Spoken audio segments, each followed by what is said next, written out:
Buenos días a todos, bienvenido a este video que es la segunda parte de la lección del presente de indicativo. Así que os aconsejo que veáis la primera parte antes si no la habéis hecho ya. Vamos. On a vu dans la première vidéo la conjugaison des verbes réguliers pronominaux et non pronominaux par le biais d'une procédure qu'on va appliquer ici pour prendre en compte les irrégularités qui touchent un certain grand nombre de verbes espagnols. Les deux irrégularités qu'on va voir, ce sont la diphtongue et l'affaiblissement. Ne vous inquiétez pas, tout va bien se passer.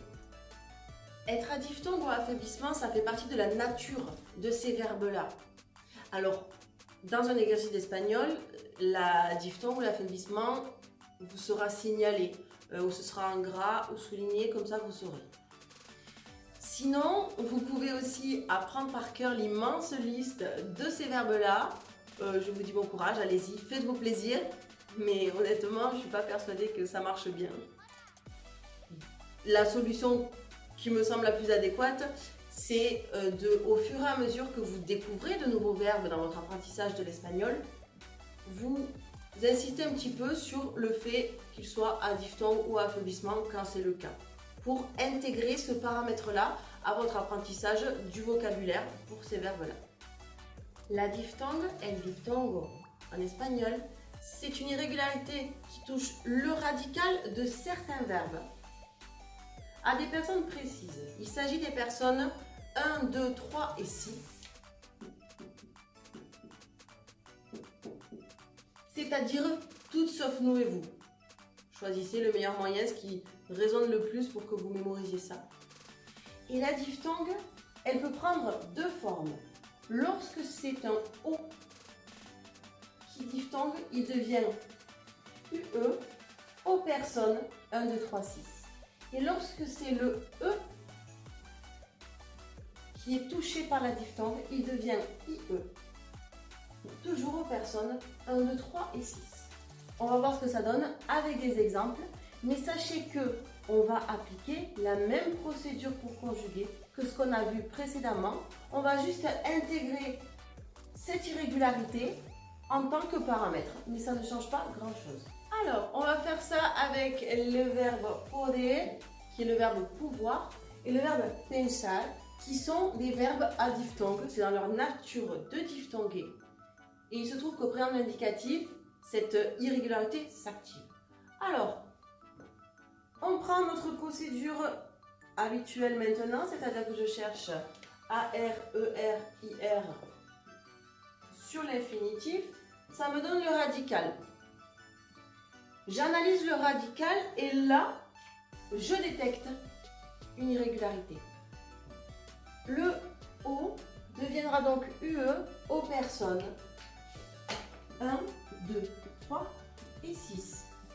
Pareil pour le verbe pensar, avec le E qui deviendra IE aux personnes 1, 2, 3 et 6. Ça me donne donc puede, puede, puede, pod, pod, puisqu'il n'y a pas de diphtongue à nous et vous. Et retour de la diphtongue à ils avec oui. Pour le verbe pensar, ça fait piens, piens, piens, pens, puisque pas de diphtongue à nous et vous, et piens à ils. Ok? Maintenant qu'on n'a rien à faire de l'irrégularité qui touche le radical de nos verbes, on peut passer à la terminaison en appliquant ce qu'on a déjà vu. C'est-à-dire que nous sommes face à un verbe en ER, donc la voyelle dominante sera le E.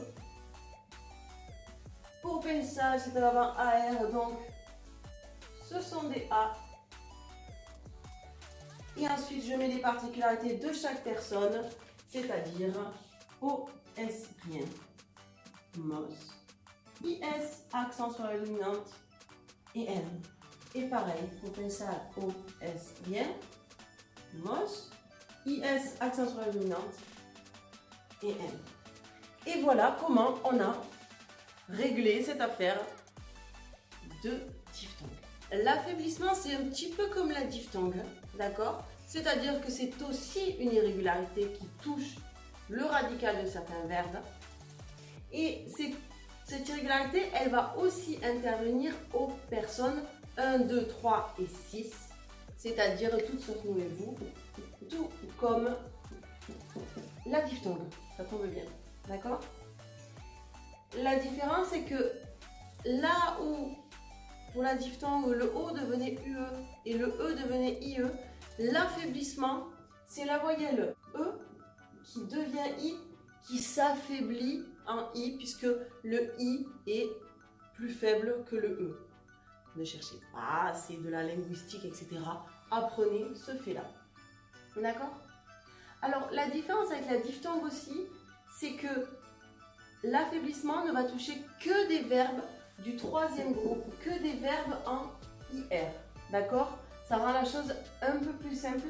Et en nombre de verbes, il y en a moins que les verbes à diphtongue. D'accord? Mais comme ce sont des verbes assez courants pour certains, on l'apprend. J'ai pris le verbe répéter, qui est le verbe répéter. D'accord? Et on va appliquer la même procédure que vue précédemment. C'est-à-dire que je cherche A-R-E-R-I-R, G-I-R. Ça me donne le radical. J'analyse le radical et là je détecte un problème. Je le diagnostique. Il s'agit d'un affaiblissement, c'est-à-dire que le E deviendra I aux personnes 1, 2, 3 et 6. On va reporter ça sur nos personnes. Donc là, ça fait repeat, repeat, repeat, répète, répète, repeat. Ok, donc affaiblissement à je, tu, il et arrête. Ok, maintenant on s'occupe de la terminaison. C'est du vu et revu maintenant, mais je vais répéter, c'est mon métier. Donc, c'est un verbe en IR, ce qui veut dire que la voyelle dominante sera I à nous et à vous, et pour les autres personnes, ce sera I. Ensuite, les particularités de chaque personne que je pense vous connaissez par cœur à ce niveau-là, j'espère en tout cas. O, S, rien. Boss. IS, donc là, on a déjà le I et N. Ok, on a fait la même chose, d'accord? Et c'est juste qu'on a intégré dans notre procédure les irrégularités, les choses qui arrivaient.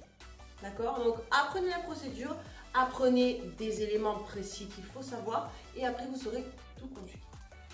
Pour terminer avec ces irrégularités-là, il faut savoir qu'un verbe peut être à la fois à diphtongue ou à affaiblissement et pronominal. On a un combo, mais pas d'inquiétude, si on applique la procédure, c'est géré. Regardez, je cherche A, R, E, R et I, R et je me rends compte que ce sont des verbes pronominaux. Je m'occupe du pronom en le mettant devant et en l'accordant.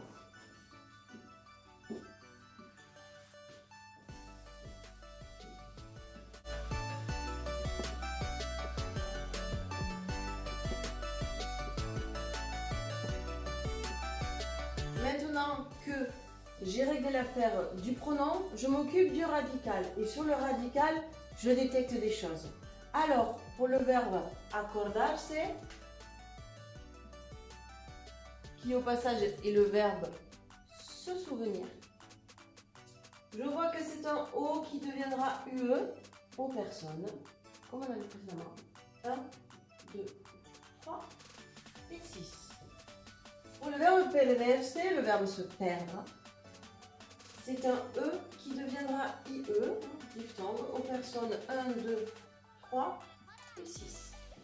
Pour le verbe servirse, le verbe se servir, c'est un affaiblissement. Le E deviendra I aux personnes 1, 2, 3 et 6.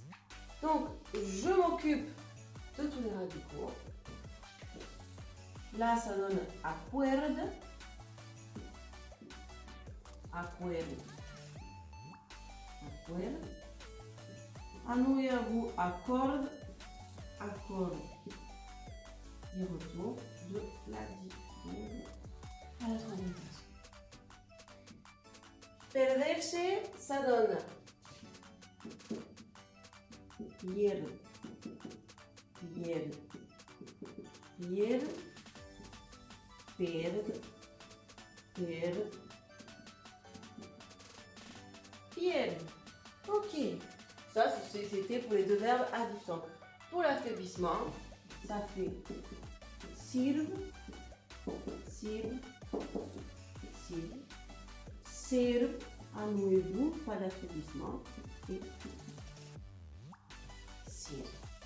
La terminaison, alors, toujours en deux temps. Premier temps, la voyelle dominante, donc c'est un A, puisque c'est un verbe en AR. C'est un E, puisque c'est un verbe en ER. Et c'est à la fois I et E. Et pour terminer, les particularités de chaque personne, c'est-à-dire O, S, rien, MOS, IS, accent sur la voyelle dominante, et N.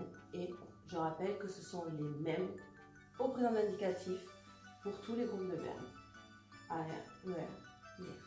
Voilà pour la diphtongue et l'affaiblissement. Deux petites choses à ajouter. Pour les verbes à diphtongue, on a parfois quelques cas où c'est un U qui va diphtonguer en UE, comme dans le verbe jugar qui fait juego, juegas, juega, jugamos, jugáis, juegan. Ok, c'est un cas rare.